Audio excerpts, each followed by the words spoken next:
In the spring of the year 70 CE, Titus marches his legions from the coastal plain to Jerusalem. He's boiling with anger. It has been 4 years and the Roman army has not succeeded in suppressing the stubborn revolt that broke out in Judea.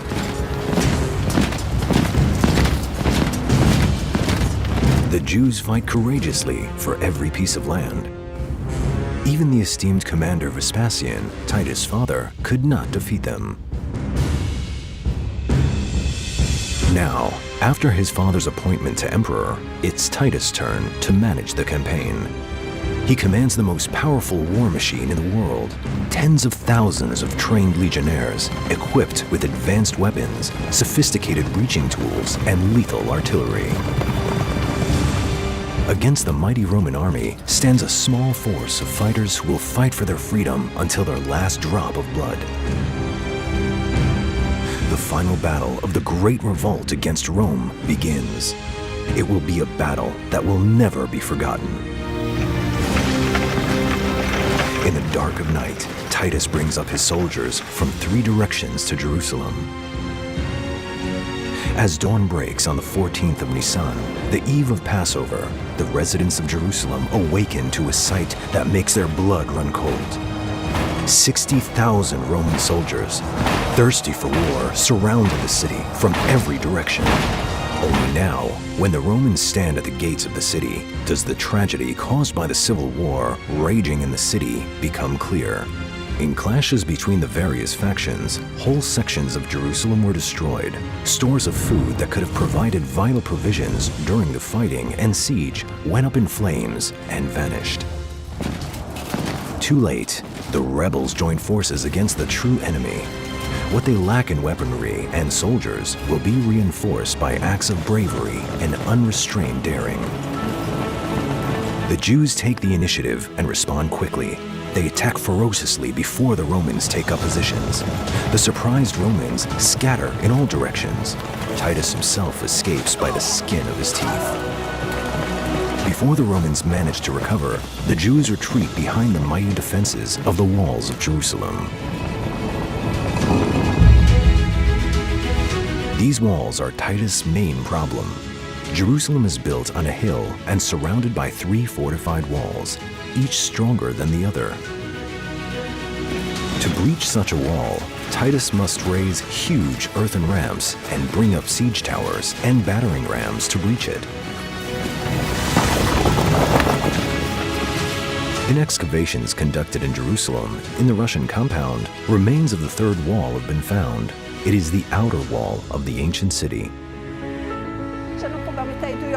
We have here testimony to the battle. We found more than 70 catapult stones right here at the front of the wall, so that we know a battle took place here. The number and density of the catapult stones and their locations are basically the testimony that there was a battle here during the Roman period, dated according to the potsherds. The evidence enabled us to conclude that we are dealing with a section of the 3rd wall through which the Romans penetrated Jerusalem. With these huge catapult stones, Titus' soldiers bombarded the Jewish defenders, thus ensuring that they would not disturb the builds of the ramping. Each of these stones weighs about 26 kilograms and flew at a speed of tens of kilometers per hour. When a stone like this crashed into the wall, it was better not to be there. Under heavy artillery cover, the iron rams climbed to the top of the wall and pierced it. The noise is deafening. The largest battering ram of all, nicknamed Nikon, the victor, was the first to breach the wall.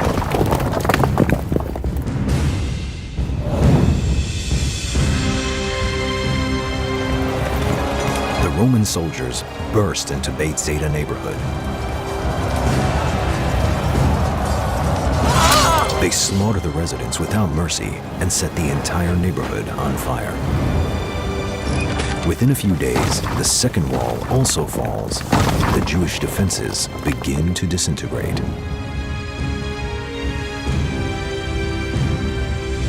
Titus renews the attack and advances his soldiers to the internal wall, the strongest wall of Jerusalem, known as the First Wall. He concentrates most of his efforts here at the Antonia Fortress. The Antonia is the largest, strongest fortress in Jerusalem. It was built by Herod to the north of the Temple Mount in order to control the temple. Titus' plan was well thought out. The moment the Antonia falls, the temple will fall. And when the temple falls, the Jews will lose all hope and Jerusalem will finally fall into his hands. But nothing prepared him for what happens next. In a daring action, the soldiers of John of Giscala succeed in digging a tunnel under the earthen ramp opposite the Antonia, setting fire to its foundations and toppling it together with the soldiers to the ground.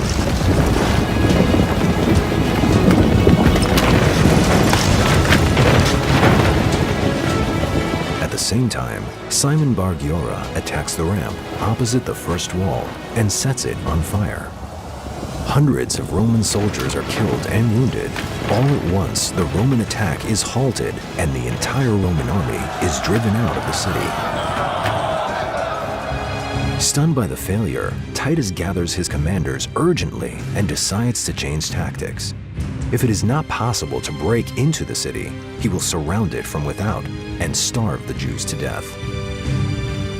In a record time of only 3 days, Titus builds a giant siege wall around Jerusalem, a choke ring 7 kilometers long that effectively blocks off all supply lines. Now, starvation sets in to cruelly afflict the city. Affluent people scour the gutters to find scraps of food, and small children whose parents have starved to death wander the streets in search of a piece of bread. The tension in the city grows. Those who are left with a little food eat in secret. Others try to evade the zealots and escape from the city. Most of those who try to flee are caught by the Romans and crucified on wooden beams around the city walls. Fatigue and starvation weaken the Jewish fighters. This is Titus' chance to deal the crushing blow to Jerusalem.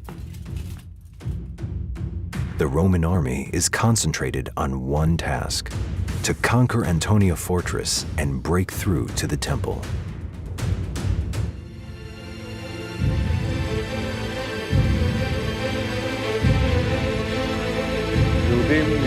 The Jews tried to prevent the capture of the Temple Mount and sabotage the building of the ramps. They shot flaming arrows, threw giant stones, and poured boiling oil on the head of the Roman soldiers.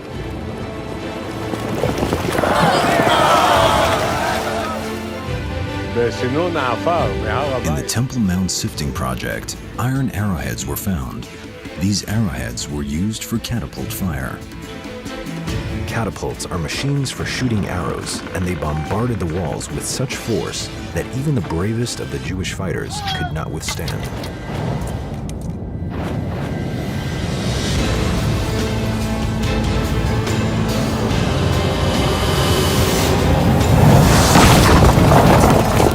After fierce battles, Titus' soldiers gained control of the Antonia.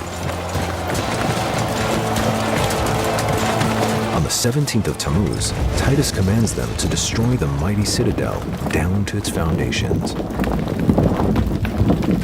This day, on which according to tradition the city was breached, is commemorated as a day of mourning on the Jewish calendar. The temple service ceased completely, and during the following 3 weeks, the days between the straits, the Jews would struggle in bloody face-to-face battles in the courtyards of God's temple. The battering rams breached the western walls of the Temple Mount. Ladders are leaned against the remains of the wall, and the Roman soldiers stream en masse into the temple courtyard. It seems that the campaign is drawing to a close, but what happens next is totally inconceivable. When the Jews realize that the temple is in real danger, they shake off all feelings of hunger and weakness. Thousands of citizens, women, men, elders, and youth, everyone who can hold a weapon, join the fighters. Together as one man, they fall upon the Romans and block the way to the temple with their bodies. Only one weapon can beat the fire of faith that burns in the hearts of the Jewish fighters: the burning fire of torches. And thus, On the night of the 9th of Av, Titus sets fire to the gates that surround the Temple Mount. On their way to the temple, the Romans burst through, killing, stabbing, and trampling everyone in their path.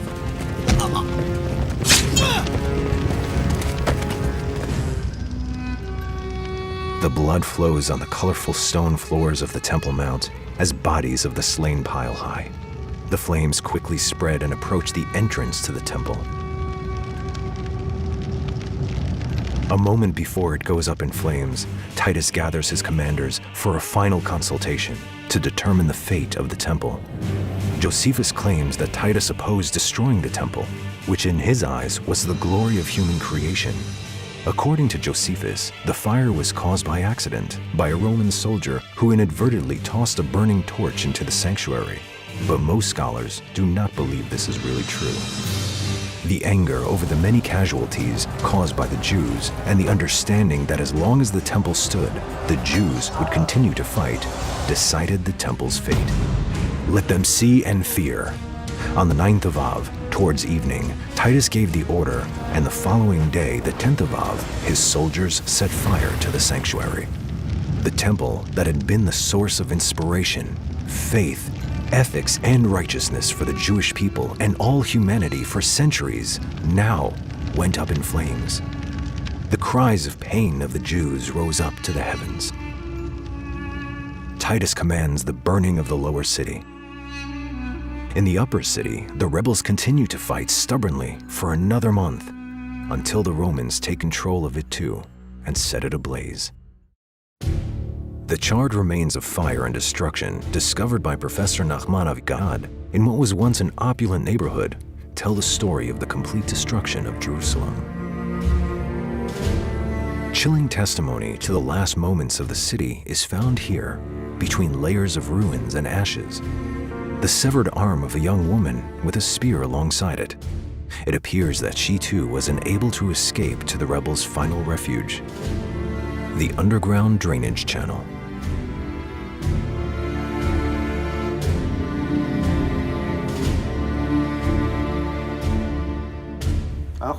We're inside the drainage channel where the rebels hid 2,000 years ago. The last of the Jerusalem residents hid in this tunnel, here where we stand.